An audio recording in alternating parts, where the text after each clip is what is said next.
Claro, los juristas empiezan a decir, ¿cómo podemos decirle a un juez reconozca usted y haga efectiva el derecho a la salud, el derecho a la enseñanza o el derecho a una vivienda digna?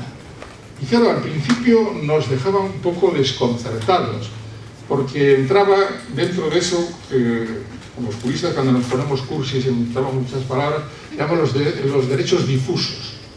Antes, en la mesa anterior de las hostias democráticas,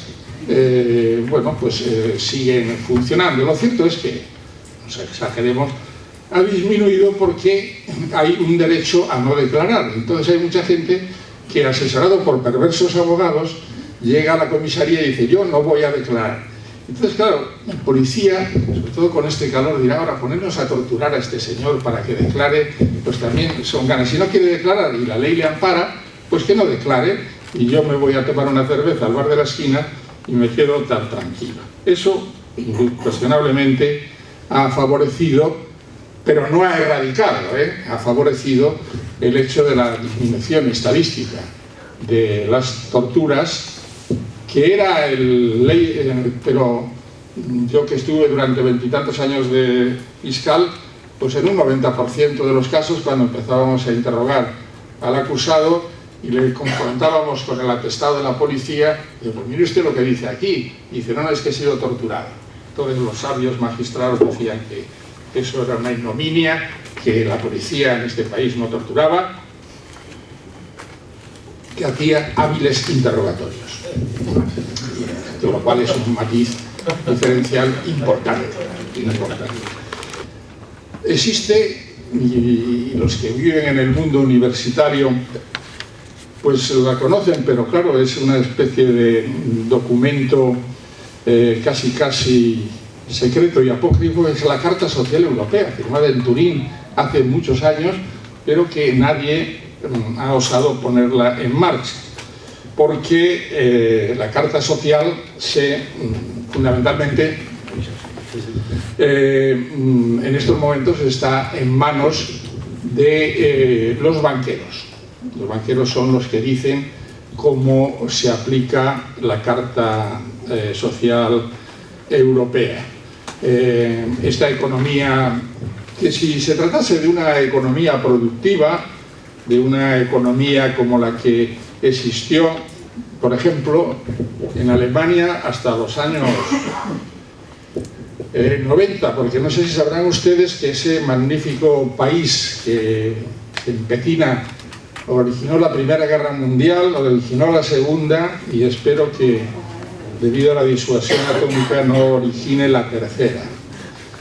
El muy polémico y controvertido informe del Valle de los Caídos, no solamente son las paredes, los símbolos, las cruces, no siquiera las criptas, sino también lo que es el ceremonial que se organiza en torno a todo esto. Entonces, bueno, el caso es que yo estaba en su comisión de criptas y lo que decidimos allí, que yo creo que es una idea muy buena y que quizás se podría retomar, esto no es un proyecto de ley, es simplemente unas sugerencias que hiciera una comisión de expertos, entre comillas, pero lo que nos parecía que era muy importante, simplemente os voy a contar la estrategia para que la entendáis mejor y os leáis el documento con detalle, porque lo de sacar a Franco del Valle de los Caídos fue, digamos, lo que se llevó a las portadas y tapó otras propuestas que estaban debajo, que son, yo creo, muy interesantes para retomar, Por supuesto, sacar a Franco era como obvio, Entonces tuvimos que establecer... Yo estaba en la subcomisión de criptas, así nos llamábamos, Entonces, nos parecía que para transformar radicalmente el monumento del Valle de los Caídos, lo primero que había que hacer era desmantelar la jerarquía funeraria franquista del monumento.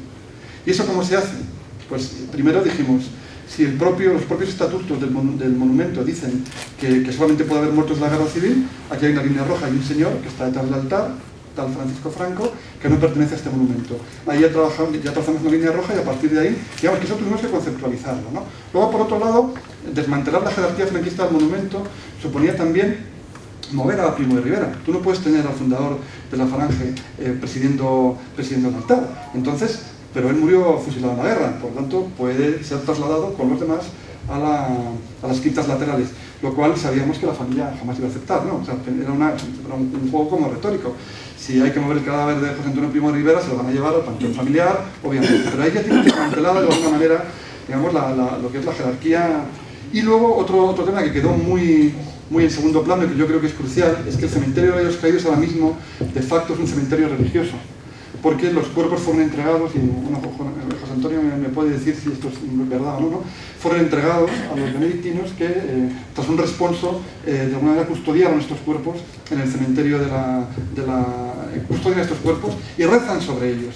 Entonces lo que hicimos fue proponer que el cementerio pseudo-religioso, que tampoco está del todo legalizado y que hay un lío de competencias, si es del ayuntamiento de San Lorenzo Escorial o no, que se convirtiera en un cementerio público especial. Y estos cementerios públicos especiales son como los panteones de grandes hombres, o el Panteón Real, etcétera, etcétera, que son gestionados directamente por el Estado y por lo tanto dejan de ser religiosos. ¿Qué es lo que conseguíamos con esta política de desmantelamiento, digamos, de la estructura funeraria del monumento?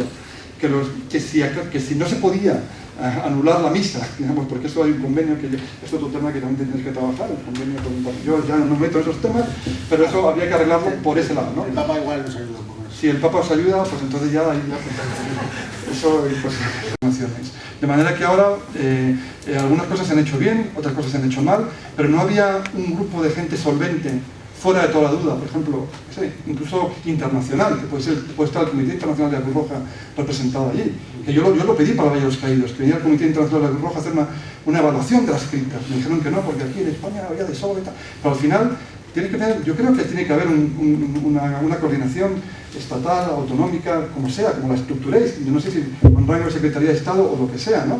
Que se ocupe de dar solución, que haya una ventanilla única, donde las víctimas puedan ir y no tengan que andar por el pueblo preguntando a alcaldes a ver si encuentran una asociación que les responde o no les responde, o si hace una agrupación de familiares, gente que ni siquiera tiene carnet de identidad. Todo lo que está diciendo Cecilio es totalmente verdad, y hay algunas ocasiones en que hemos tenido que hacer el carnet de identidad de una persona que no tenía, para poder pagar el notario, que hemos tenido que pagar nuestro bolsillo porque tampoco tenía dinero para pagar el notario, para constituir una agrupación de familiares, para poder solicitar dinero, para poder exhumar, y con todos los problemas que eso genera. Es decir, que yo creo que hay una coordinación más centralizada, o menos, yo creo, ni siquiera tiene por qué ser centralizada, que tenga bien detectados cuáles son los grupos que operan de manera solvente y pueda derivar los casos a unos y otros. Yo creo que es algo que es absolutamente básico para evitar temas como, que ya se han mencionado también esta mañana, como por ejemplo la fragmentación de la información. Ahora mismo yo tengo mi archivo particular, más el archivo del proyecto, pero Paco Echeverría tiene un archivo fuente en Aranzadi, Cecilio Gordillo tiene su propio archivo, el Foro con la Moneda tiene el suyo, la RMH tiene el suyo, y puede darse el caso y otros muchos. De personas voluntarias, vamos a preparar un gran acto el 26 de septiembre en el Auditorio Marcelino Camacho, en el que participarán, entre otras muchas personas, los abogados que han sobrevivido, ¿no?, después de este tiempo, ¿no?, los abogados que participaron en estos consejos de guerra. Unos abogados que manifestaban en aquellos durísimos momentos un valor francamente casi temerario. Recuerdo a alguno de ellos que fue expulsado de la sala del Consejo de Guerra por la Brigada Político-Social con la pistola en la nuca. Así expulsaron a varios abogados de las salas de los consejos de guerra del acuartelamiento del Goloso. Entonces este acto en este momento querrá, digamos, recordar un memorial de aquellos fusilamientos y luego, en fin, ya para acabar, recordar que el año 1975 fue declarado por las Naciones Unidas el Año Internacional de la Mujer. Curiosamente, en España se celebró este año condenando a muerte a dos mujeres, una de 19 años, María Jesús Dasca, y la otra de 21 años, Concha Tristán, enfermera y embarazada. Estas dos mujeres fueron condenadas en los consejos de guerra del Goloso. Fue una especie de broche de oro del franquismo para celebrar ese Año Internacional de la Mujer. Muchas gracias. Es una alegría para nosotros esta invitación, porque esta misma semana hemos estado en pequeños debates con diputados de todos los grupos parlamentarios del Congreso. Y nuestra preocupación es precisamente, esta vez era sobre justicia universal, pero ya les hemos anunciado que lo iremos haciendo sobre otros temas de todo el ámbito de los derechos humanos. Estamos pensando en los programas electorales. Hubo algún diputado que nos dijo, bueno, pero es que ahora no es el momento de presentar iniciativas. Y le aclaramos, no. Estamos pensando en lo que vais a plantear delante del pueblo. Nuestra labor es justamente dar a conocer lo que se publica en ese terreno. Bueno, y el profesor Ferrandi ha estado con nosotros, exposiciones, excursiones de memoria histórica, es decir, todo lo que pueda llevar a esa fusión entre la sociedad y la universidad. Pienso que vamos un poco a trasmano de lo que es la tendencia social, que llama al individualismo, que llama a la insensibilidad y llama a ocuparse de tus asuntos, ¿no? Cada uno de nuestros asuntos, y por lo tanto a ocuparnos de algo que ocurrió, realmente se piensa como algo superfluo. Por lo tanto hay que caldear un poco el ambiente. No es fácil tampoco entre la gente joven. Hay gente excelsa, ¿no?, que las tenemos aquí y que realmente trabajan mucho y están muy interesados, pero sí es cierto que también hay una coracia ante todo lo que no sea yo, me, conmigo. A los organizadores de esta mesa y por supuesto de todo el Foro por el Cambio por esta invitación, por lo que supone de inclusivo y de valioso, ¿no?, esta iniciativa. Lo que voy a leer es un resumen del informe que pasaremos a esta agrupación política en los próximos días. Cuando se habla del robo de niños y niñas en relación con el franquismo, casi siempre se piensa en el robo de los hijos de las mujeres republicanas hasta el año 1952, los llamados niños de la guerra, por cuestiones de represión política. Pero el móvil político no es el único que hay detrás de los crímenes de una dictadura. Más allá del año 52 siguieron desapareciendo niños y durante décadas y en todo el territorio un número incalculable de familias quedaron amputadas para siempre. Los niños y niñas que fueron robados durante toda la dictadura en clínicas y maternidades continúan a día de hoy desaparecidos. En la judicatura española algo se está moviendo. Uno de los grandes logros de la querella argentina ha sido la toma de declaraciones, es decir, dar voz a las personas que querían declarar, a las víctimas directas o indirectas que querían declarar, dónde tienen que declarar, que es en un tribunal penal. Es decir, no ante un historiador o ante... No, es importante el historiador, por supuesto, pero el delito tiene que declararse en un tribunal penal, no cualquier tribunal tampoco. Entonces, uno de los logros ha sido la toma de declaración. Comenzamos tomando declaración, se comenzó tomando declaración en la Argentina. Primero fue un grupo de 5 personas, después fueron un grupo mayor de unos 13 declarantes, pero claro, comprenderán que los desplazamientos, el viaje, todo eso tiene muchos obstáculos. Entonces se tomó por videoconferencia, declararon 13 personas por videoconferencia. Muchas gracias por esta invitación. Bueno, el tiempo es muy breve con que contamos, ¿no? Yo lo que quiero decir en relación con la querella argentina, soy uno de los abogados de la querella argentina, que no es una querella de argentinos, esto como aparentemente podría parecer, ¿no? Una querella hecha en Argentina, aparentemente impulsada por argentinos, con abogados argentinos, etc. En realidad es una querella de españoles, que la celebran, o un juicio de españoles que se hace en Argentina ante la imposibilidad por ahora, y espero que por poco tiempo, de que se pueda hacer aquí, ¿no? En este sentido, lo que representa la querella argentina es lo mismo que representaron las actuaciones judiciales que en los días se hicieron precisamente en España en relación con los crímenes de la dictadura argentina y chilena, ¿no? Las víctimas recurrían a la justicia española, argentinas y chilenas, porque no había justicia en Argentina y Chile.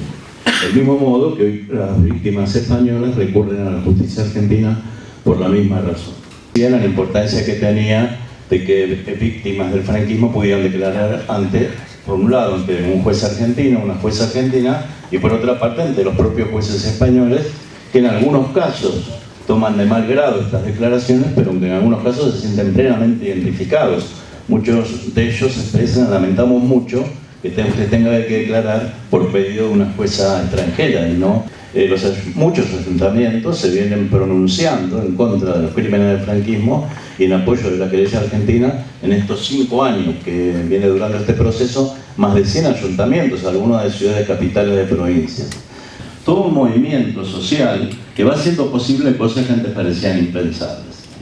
Cuando se plantea en este momento de que los ayuntamientos se pronuncian en contra de los crímenes del franquismo, nosotros nos preguntamos, teniendo en cuenta que no hay pueblo de España que no tenga víctima del franquismo, teniendo en cuenta de que si hay un atentado terrorista en un pueblo determinado y sus vecinos son asesinados, los ayuntamientos se presentan como querellantes, ¿por qué no pensar en que en aquellos ayuntamientos en los cuales existen fuerzas muy importantes de izquierda y de Podemos y de fuerzas de progreso, ¿por qué no impulsar que esos ayuntamientos se presenten como querellantes en la propia querella argentina, ya no apoyando la querella argentina, sino siendo querellantes en la querella argentina? ¿Y por qué no pensar de que esos ayuntamientos también se pueden hacer querellantes en el propio país, en España, interponiendo en los juzgados españoles querellas en nombre de sus vecinos asesinados por el franquismo, o sus concejales, o sus alcaldes, etc. Esto que parecía absolutamente impensable, que no había ninguna posibilidad de pensarlo en un momento determinado, sin embargo, y se empieza a palpar y a hacer posibles. Entonces, en definitiva, y sin perjuicio de muchas cosas que quisiera plantear, yo lo que digo que tiene que haber, me impresionó lo que decía Emilio Silva hoy en relación con que la derecha ignora este tema y que las fuerzas aparentemente progresistas lo ponen a la 1 de la mañana, ¿no? O a las 12:30 de la noche. Bueno, nosotros cometíamos un enorme pecado si seguimos poniendo este tema a las 12:30 de la noche, ¿no? Hay que ponerlo en la prioridad de las situaciones políticas a resolver, hay que cambiar la faz de este país en este sentido, y qué mejor que las fuerzas políticas como Podemos, como para hacer esto, ¿no? Entonces, en definitiva, yo lo que quiero es hacer una propuesta en el sentido de que se impulse a través de los ayuntamientos, por un lado, la presentación como querellantes en la querella argentina, por otra parte, la presentación como los querellantes junto con los vecinos que se querellan ante juzgados españoles, en el marco que estaba planteando Ana, de que hay muchos que están dispuestos a esto, y naturalmente nos vamos a encontrar con negativas también, pero se irá abriendo camino. Y luego en el Parlamento, ¿qué se puede hacer en el Parlamento? En el Parlamento se pueden hacer también muchas cosas. Aun cuando no se tenga la mayoría suficiente para imponerlas, hay que abrir camino. Y un camino que se puede abrir es decir, por ejemplo, de que, aunque sea simbólico en gran medida, porque luego se tendrá que resolver en la justicia, que es inadmisible la existencia de una ley de amnistía en los términos en que esta ley existe. Por tanto, se podrá decir y se podrá plantear otra ley para que derogar la ley de amnistía, u otra ley para decir que esta ley no puede amparar crímenes contra la humanidad. Yo creo que esto debe estar en el programa de todas las fuerzas políticas que pretendan transformar este país. Y por tanto yo un llamado para que esto figure no a las 1 de la mañana, sino en horario reina de los programas de televisión de este país y de los programas electorales de Podemos. Mi felicitación a la genial intervención de Ildefonso Gómez, que tengo la suerte de estar cerca, y al compañero mi admiración, porque ya está bien de tanto hablar. Este que os está hablando tiene una EGB. Estoy muy harto de este país, porque el problema mío ha sido eso que llamamos o llamáis izquierda. La derecha no ha sido mi problema. Eran asesinos, lo han dicho aquí, pero no es que lo digamos. 40 años de asesinos, gobiernos ilegales y legítimos, la transición. Esa eran mis amigos, los Carrillo, los Felipe. Perdonadme lo que voy a decir. Al final de mis años de mi vida, les odio más a esos Carrillo y a los Felipe, y a otras y otros muchos, más que al enemigo. El enemigo, yo lo que no sé es cómo vivo, pero esos son mis enemigos a muerte, y yo de ellos. Pero ya está bien de cuentos y mentiras, y como la intervención de Ildefonso lo ha dicho todo, voy a apoyarla nada más que diciendo: no se puede tolerar más que, según lo veo yo, estamos haciendo el ridículo ante el mundo. Y yo estoy hasta las narices de aguantar ese ridículo. Mucha sabiduría, muchas leyes, mucho de todo, pero en la práctica es que desde el 39, perdonad la frase que voy a decir, no la metieron, por lo menos a mí, y no la han sacado todavía. Gracias a todas y a todos. Precisamente el tema de los archivos, que nosotros hemos estado como una de las líneas prioritarias en la Cátedra Complutense de Memoria Histórica del siglo XX promocionando, es que encuadra el tema de los archivos con una cosa elemental de los derechos humanos, que es el derecho a la verdad. No puede haber investigación judicial sin que accedamos a los documentos, no puede haber reclamaciones de las víctimas sin que puedan acceder a los documentos. Estamos en el punto de origen y el franquismo se guardó muy bien, el sistema democrático ha ido bloqueando diferentes iniciativas para dificultar año tras año en cada iniciativa ese acceso. Y sin acceder a los papeles no va a haber posible reparación integral de las víctimas, más allá de lo que podamos hacer o no los historiadores. Por eso nosotros lanzamos una investigación que queríamos, yo ya lo comenté con Ariel, a modo de propuesta para plantear una propuesta programática, y lanzamos una investigación que es el libro blanco sobre el acceso a los archivos, está en pleno proceso, ¿no? Que hagan todo lo posible por recuperar esa responsabilidad del Estado para con las víctimas y que no nos defrauden. Eso es una cosa absolutamente esperada por cientos de miles de personas, por muchas familias, y no pueden seguir estas familias viendo cómo década a década, unas veces porque era demasiado pronto y otras porque era demasiado tarde, hemos llegado a este punto y nadie ha hecho absolutamente nada. Es necesario que el Estado rescate su responsabilidad para con las víctimas y la aplique. Nosotros desde Podemos adoptáramos simplemente una posición de escucha. En nuestro caso, una posición de escucha en este movimiento tan plural, tan heterogéneo y tan rico como es, por suerte, el movimiento asociativo por la memoria en nuestro país. Y sin más, y como voy a intentar ir un poco rápido, voy a intentar, y digo es un intento, de realizar una relatoría de los puntos mínimos que parece que en los que estamos todos de acuerdo, pero que en ningún caso son conclusiones cerradas ni reflexiones cerradas, insisto en esto,